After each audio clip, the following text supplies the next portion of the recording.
What up, African world? It's Home Team here, and I'm back at it with another video of African history, culture, and worldview. And welcome back to my series, A Closer Look. And today, we're going to take a closer look at the Tubu people.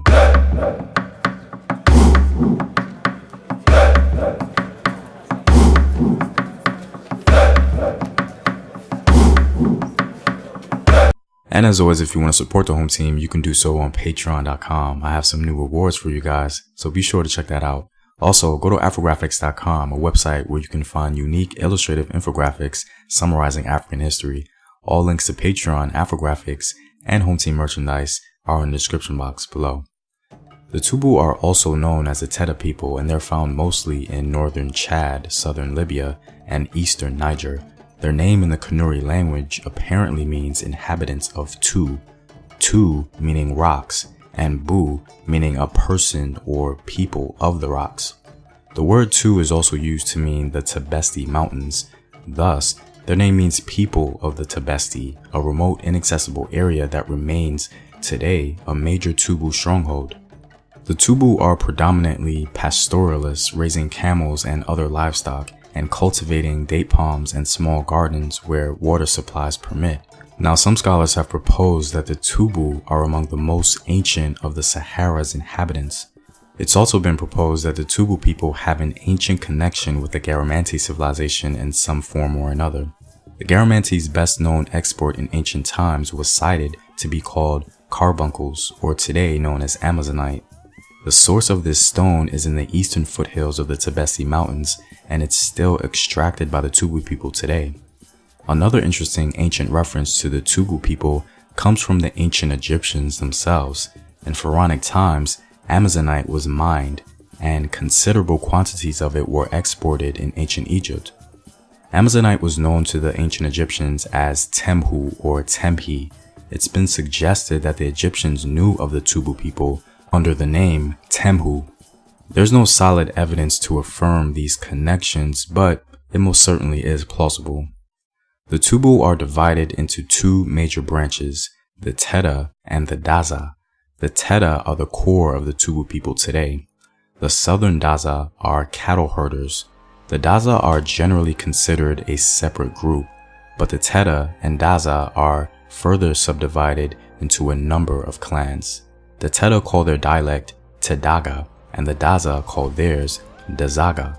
Both languages belong to the western branch of the Nilo-Saharan phylum.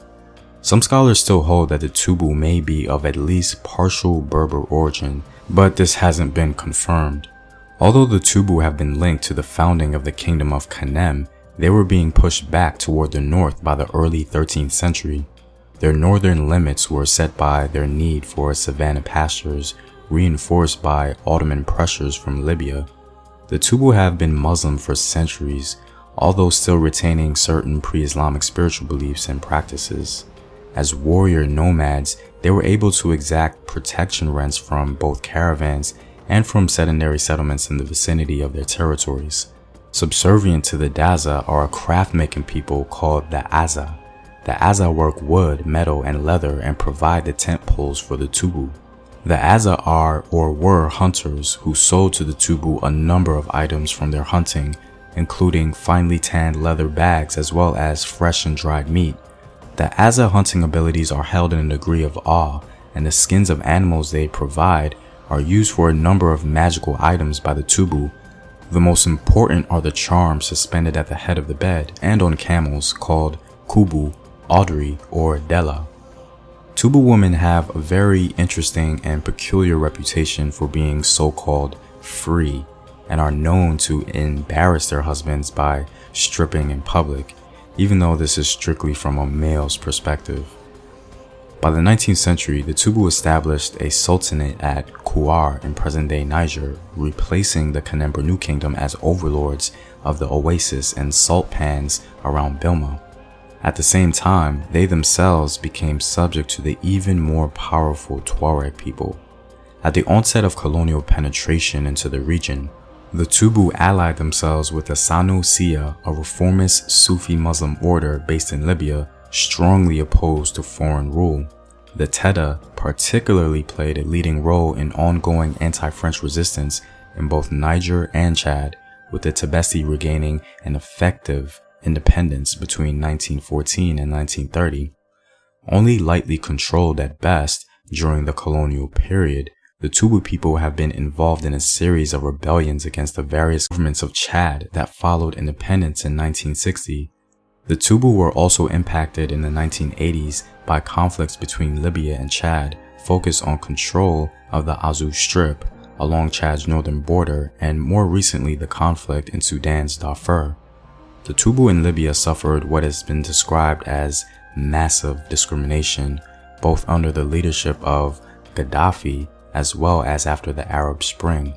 The Society for Threatened Peoples reported massive discrimination against the Tubu minority, which resides in the southeastern corner of the country around the oasis of Kufra.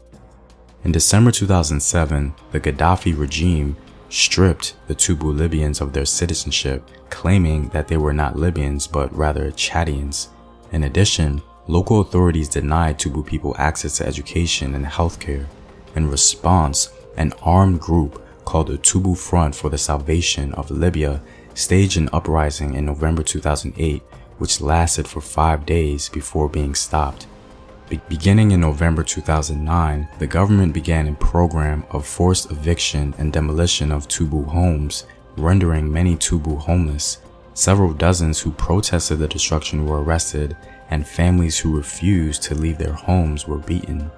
Even though the Tubu people suffered from varying levels of oppression in North Africa, their history in the region is very ancient, and they've been the social and economic backbone and middlemen between North Africa and nations further south, having their hand in the development of various kingdoms and empires.